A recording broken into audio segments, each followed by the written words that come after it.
إذ كنتم أعداء فألف بين قلوبكم فأصبحتم بنعمته إخوانا. قال رسول الله صلى الله عليه وسلم المسلم أخو المسلم. وقال في مقام آخر المسلمون كجسد واحد. نفرت کی بات ہے نہ عداوت کی بات ہے، نفرت کی بات ہے نہ عداوت کی بات ہے، میری زباں پہ صرف محبت کی بات ہے.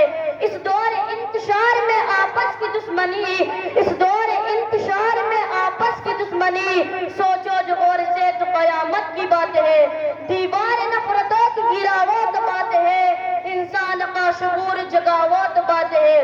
ظلمت میں زندگی کی محبت کے نام پر، ظلمت میں زندگی کی محبت کے نام پر کندیر دوستی یہ جلاوت بات ہے. میرے عزیز دوستو، میں آپ جیسے عظیم المرتبت اشخاص کے روبرو اتحاد کے عنوان پر لب کشائی کی ہمت کر رہا ہوں. یہ سب آپ حضرات کی کرم فرمائی اور محبت کا نتیجہ ہے، ورنہ کہاں میں اور کہاں یہ نگہت گل آج مسلمانوں کے اندر نفرتوں عداوتوں کی خلیج اور آپسی تنازع کی ہر مسلمانوں کے رگ رگ ریشے ریشے میں سما چکی ہے، جس کی بنا پر مسلمان ذلت و رسوائی کے دلدل میں پھنسا ہوا ہے. مسلمانوں کے مختلف تنظیموں نے اتحاد و اتفاق کو باقی نہیں رکھا.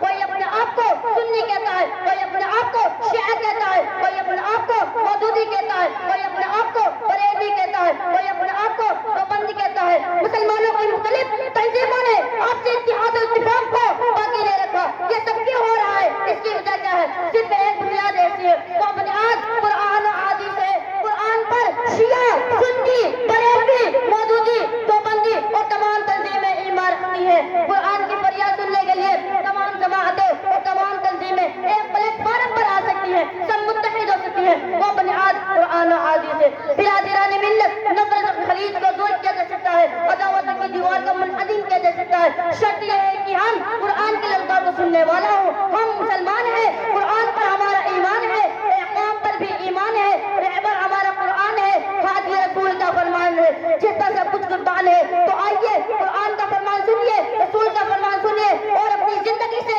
نفرتوں کی دیوار کو گرا ڈالیے. قرآن کہتا ہے ان هذه امتکم امۃ واحدہ وانا ربکم فاتقون. جب قرآن ہمیں ایک کہہ رہا ہے، رسول کا فرمان یہ بتا رہا ہے کہ ہم ایک جسم کے مانند ہے، تو پھر ہمارے اندر اختلافات نے جنم کیوں لیا؟ ہمارے اندر تنازعات پیدا کیوں ہوئے؟ ہم الگ الگ اور منفرد کیوں ہیں؟ اس کی وجہ کیا ہے؟ یاد رکھیں جس قوم و ملت نے انتشار اختلافات کو اختیار کیا، اس قوم نے کبھی بھی کامیابی و کامیابی کا چہرہ نہ دیکھا اور دل تو سوائی کے گہرے اندھیرے کنویں میں گر گئے. اور اس قوم و ملت نے اجتماعیت اور اختیار کو ہمیشہ فلاح کامرانی کے اونچے اونچے پہاڑوں پر نظر آئے.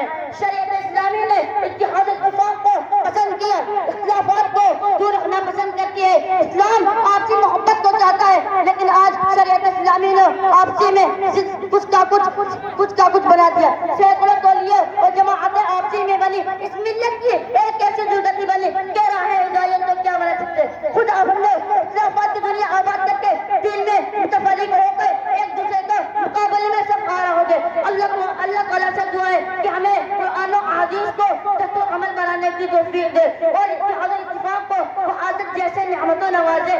آمین. وآخر دعوانا ان الحمد للہ رب العالمین. السلام علیکم ورحمۃ اللہ وبرکاتہ.